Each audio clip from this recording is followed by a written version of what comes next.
네, 송코지가 지난주에 여러분들께 예고드린 대로 이번 주에는 신생아 특례대출에 대해서 알아보도록 하겠습니다. 일단 구두쇠 송코지의 둘째 딸이 지금 태어난 지 1년이 조금 넘어가고 있거든요. 조금씩 걷기 시작하는데 집이 좁다 보니까 아이가 돌아다닐 곳이 없는 거예요. 이제 걸음마를 시작하는 아기한테 조금 넓은 집에 가서 이제 걸어 다닐 수 있게끔 이제 대출이나 이런 것들을 좀 알아보고 있는데요. 요즘 이제 신생아 대출이라는 게 이제 정부에서 저출산 기조가 너무 이제 우리 사회에 확산하다 보니까 이 저출산 기조를 극복하기 위한 대책으로 내놓은 것이 신생아 특례 대출입니다. 올해 8월에 이제 정부에서 요 가안을 발표를 했는데 실제 시행은 2024년부터라고 해요. 2024년 1월부터 이제 시행이 된다라고 하는데 이 신생아 특례 대출 지금부터 알아보도록 하겠습니다. 네, 신생아 특례대출 관련해서 이제 정부 대책으로 나온 게 세 가지가 있어요. 첫 번째는 이제 신생아 특별공급이 있고, 신생아 우선공급이 있습니다. 그리고 세 번째는 신생아 특례대출. 이렇게 세 가지가 있는데, 오늘 제가 말씀드릴 부분은 신생아 특례대출 부분이에요. 뭐 신생아 공급 같은 경우는 분양이나 이런 청약 같은 경우, 이런 경우에 해당이 되겠고, 신생아 우선공급은 임대주택에 대해서 청약이나 이런 부분을 넣으실 수 있는 부분이기 때문에 이런 부분들을 제외하고 신생아 특례대출에 대해서 말씀드리도록 하겠습니다.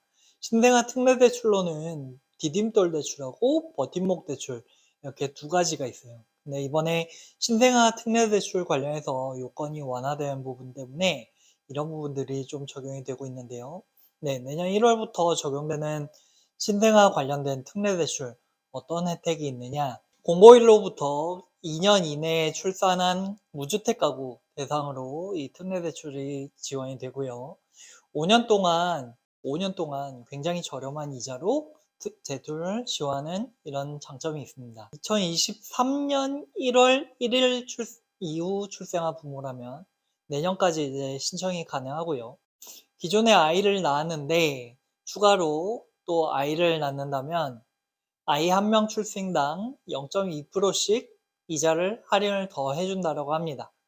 그렇기 때문에 뭐 저출산의 대책이 될 수는 있을 것 같아요. 다만 이제 걸리는 부분은 1주택이라도 있으면 여기에 해당 사항이 안 된다라는 거. 네, 무주택자만 신청이 가능하기 때문에 안타깝게도 송크루지 같은 경우는 유주택자입니다. 그러다 보니까 이 혜택을 받을 수가 없어요. 그렇지만 여러분들께 공유를 드리기 위해서 이렇게 송크루지가 이 부분을 여러분들께 말씀드리고 있다는 거. 네. 주택은 보유를 하고 있지 않지만 기존의 전세를 가지고 있는 이렇게 분들, 네, 대환이 가능하니까 대환 가능한 부분들 체크해 두시면 좋을 것 같고요. 자, 그럼 이제 제일 중요한 부분이 과연 이제 이자를 얼마까지 해주느냐, 이 부분이 굉장히 중요하실 것 같아요. 네, 대상에 대해서 제한선이 있어요. 네, 신생아 특례 대출 같은 경우는 주택 구입 자금과 전세 자금 이렇게 두 가지로 나눠져 있어요. 네, 주택 구입 자금 같은 경우는 소득 기준이 1.3억 원 이하, 그리고 자산이 5.06억 원 이하인 가구에 대해서 지원이 가능합니다. 그리고 이제 구매 용도라고 하면 이제 구매할 때 이 구매 대상 아파트의 가격이 9억 원 이상인 아파트에 대해서 대출 지원이 가능하다고 하고요. 그리고 대출 한도는 최대 5억 원입니다. 네, 그리고 전세자금 대출 같은 경우는 소득 기준은 똑같아요. 1.3억 원 이하. 그리고 자산 같은 경우는 3.61억 원 이하인 가구에 대해서 지원이 가능하다고 합니다. 보증금, 전세 보증금 대출 같은 경우는 수도권은 최대 5억 원까지 지원이 가능하고요. 지방 같은 경우는 최대 4억 원까지 대출이 가능하다고 합니다. 대출 한도는 전세자금 대출 같은 경우는 3억 원 정도니까 참고하시면 될 것 같고요. 그럼 중요한 부분이 이제 대출 이자 부분일 것 같은데, 네, 소득별로 이자 책정 기준이 다릅니다. 소득이 연소득 기준으로 해서 3인 가구 기준으로 8,500만 원 이하인 가구 같은 경우는 1.6%에서 2.7%의 굉장히 저렴한 이자로 주택 구매 대출을 받으실 수가 있고요. 8,500만 원부터 1.3억 원 정도 요 사이의 소득을 매년 받으시는 분들 같은 경우는 2.7%에서 3.3% 정도의 저렴한 이자로 대출을 받으실 수 있다라고 하니까 참고를 하시고요. 전세자금 대출 같은 경우는 조금 약간 이자가 조금 더 쌉니다. 네, 7,500만 원 이하의 소득을 가지시는 분들은 1.1%에서 2.3%의 금리, 그리고 7,500만 원에서 1.3억 원 이하의 소득을 벌어들이시는 분들은 2.3%에서 3% 정도의 대출 금리로 전세자금 대출을 받으실 수 있다라고 해요. 네, 어쨌거나 저출산 기조에 맞춰서 정부에서 굉장히 시기적절한 대책을 발의를 했다라고 생각하고 있는데, 일단 아쉬운 점이 몇 가지 있어요. 네, 코로나 때문에, 코로나 지원금이 나가는 것 때문에 재정이 안 좋다라고 그렇게 재정 걱정을 하더니 저출산은 정말 걱정되긴 하나 봅니다. 저출산 대책을 이렇게까지 예산을 편성하는 걸 보면, 인구가 어쨌거나 노령화 사회로 가고 이런 부분들이 어쨌거나 세금을 낼 수 있는 젊은 층들이 점점 줄어들고 있다라는 얘기니까 그만큼 이제 저출산 대책이 더 필요한 시기인 건 맞긴 하겠죠.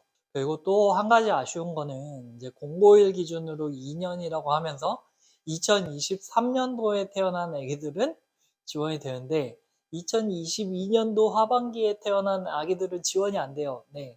올해 8월에 이게 대책이 발표됐으니까 사실은 2024년 1월 1일부터라고 하더라도 2023년 그리고 거꾸로 계산하면 2022년 1월에 태어난 아기들도 지원을 받을 수 있어야 하는가라는 생각이 들기도 하는데 어쨌거나 2023년 1월 1일 이후 출생 아기부터 지원이 된다라고 딱 못 박아놨으니까 저희 둘째 딸은 아깝게 한 3달 차이로 네, 지원을 못 받겠네요. 이런 점들이 조금 아쉽긴 한데 어쨌거나 점점 더 좋아지고 있잖아요. 2021년도에 태어난 아기들 못 받던 혜택을 저희 딸아이 때 이제 첫 만남 지원금이라는 그 송크지가 소개드렸던 이 지원금 혜택도 사실은 2022년 출생 아기들부터 지원을 받을 수 있었던 혜택이기 때문에 네, 송크지는 조금 아쉽기는 하지만 혜택을 못 받는 거에 대해서 더 이상 불만을 토로하지는 않겠습니다. 네, 송크지가 지난주에 예고해드린 데 이어서 이번 주에 이제 정부의 저출산 대책으로 신생아 특례 대출에 대해서 여러분들께 소개를 드렸는데 어떠셨나요? 여러분들께 조금 도움이 되셨다면 구독과 좋아요 꼭꼭 눌러주시길 부탁드리고요. 네, 송크지는 다음 주 목요일 0시에 또다시 일상 속에서 돈과 노력을 절약할 수 있는 또 다른 에피소드로 돌아오도록 하겠습니다.